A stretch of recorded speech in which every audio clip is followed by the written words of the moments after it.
Sahrawi people have been Bedouins for centuries, travelling thousands of miles across the desert as traders and merchants. But in exile, their homeland has become a place for lament and memories. احنا كنا في الصحراء في البوادي تجار، عندنا يباننا وعندنا قنيمنا وتجار. انت راك سمعتوا ولا قد طردنا في الدنيا ما قد دخلها السلطان ولا الشيطان، ومخلينها الاجداد الاجداد الاجداد الاجداد من الزمن الاول عليلاه، وارضنا عافيه ومستبنينها، ولا نختاروا عن هرد ولا نصولوا على ارض غيرها، ولا نعرفوا المعاش ما هو فيها ولا نعرفوا السكنه ما هو فيها. Hamadi Sheikh and 165,000 other Sahrawis have been forced to live as refugees for the past 16 years. Their history is typical of the chaos that followed the withdrawal of colonial powers from Africa. The Western Sahara was a Spanish colony until 1975. Morocco invaded as the Spanish left. King Hassan sent in 200,000 troops and 350,000 civilians. The Sahrawis fled across the border to safety in Algerian refugee camps near Tindouf. King Hassan then had a fortified wall built to seal off the annexed territory from the displaced Sahrawis. The Polisario Front Liberation Army of the Western Sahara has been fighting a war of attrition since then. Outnumbered 20-1, the Polisario guerrillas made regular nighttime attacks on the wall, taking many prisoners, and strengthened by desert knowledge, they became an expensive irritant to King Hassan. But now their firepower is under wraps. A United Nations peace plan has begun with a fragile ceasefire held since September. Waiting behind the front lines, the Polisario pass the hours with their time-honoured tea ceremony. An elaborate ritual to pour 3 draughts. The first, they say, is bitter like life. The second, sweet like love. The last, soft like death. Now they hope for victory without bloodshed. فضريك جاد إطار خطة الاستفتاء هذه. الاستفتاء هذا جاء نوع ثاني. الاستفتاء هذا جاي باش حتى هو. While the Polisario wait, 200 United Nations observers have arrived to monitor the ceasefire. We go to the right side of the minefield, right? The United Nations have arranged a 6-point peace plan, beginning with the ceasefire and leading to a referendum. But the plan has stalled, and the referendum, scheduled for January the 26th, could now be postponed for at least 9 months. Morocco's opposition to UN intervention is highly visible, bombing these compounds a month after signing the agreement. Yet the observers must show diplomatic tact. I think these buildings was initially built especially for us. And why does it look like this? I don't know exactly why it looks like this, but as you can see, there are some bombs in the area. But the local people who lost their homes and hospital have no doubts about the identity of the attackers. يعني القوات المغربية يعني أتت في يعني الظروف الأولى يعني من بداية هوسم وقصف يعني هذه المدن.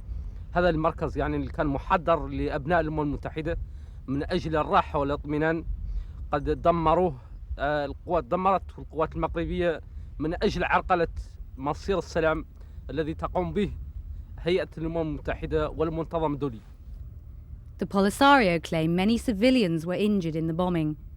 A pilot shot down during the raids admitted that his target photos would not have excluded civilians.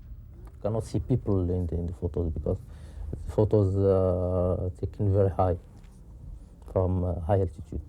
You cannot see if there is people or not. But now you know that maybe there were people there. Yeah, sure. They told me that there was people in the area of the fight.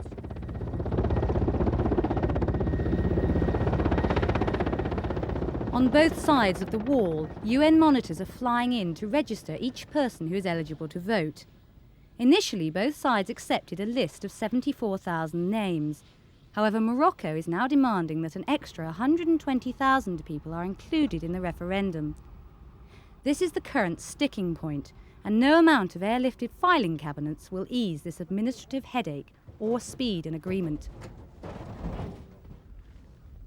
These are the immediate victims of the grounded peace plan, captured Moroccans in a Polisario prison camp, where there is no need for barbed wire as there is nowhere to escape to. In the agreed schedule, all prisoners of war should now have been exchanged, but none have. Awaiting freedom, they gave us letters for their families. One said, "I pray daily the referendum happens and I will see you after 13 years." And in Morocco, Amnesty International have been documenting abuses by the Moroccan authorities against Sahrawis imprisoned without trial. This summer, about 300 Sahrawis were released from secret detention centres in Morocco, and they testified to the fact that they were among hundreds who have been imprisoned since 1975. When they're in prison, they're kept in terrible conditions.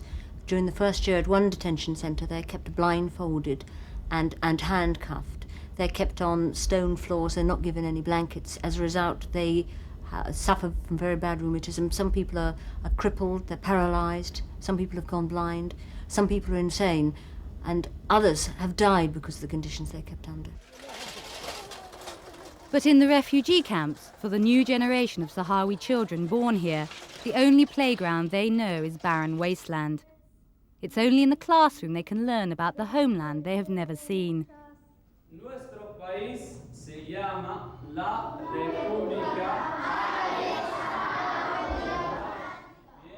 Their country has hundreds of miles of beautiful beaches, but these children have only read about the sea in textbooks. البحر أخضر وتجدوا فيه الحوت والسمك وأنا نختار نشوف البحر ونعوم فيه. The plight of the Sahrawis has attracted widespread international support. Camp facilities are funded by the United Nations High Commission for Refugees, and other charities are very generous. But they still need medicines and vital hospital equipment. However, like refugees the world over, the thing they want the most is to go home. Whether they return depends on effective pressure on both sides to cooperate in the UN peace process.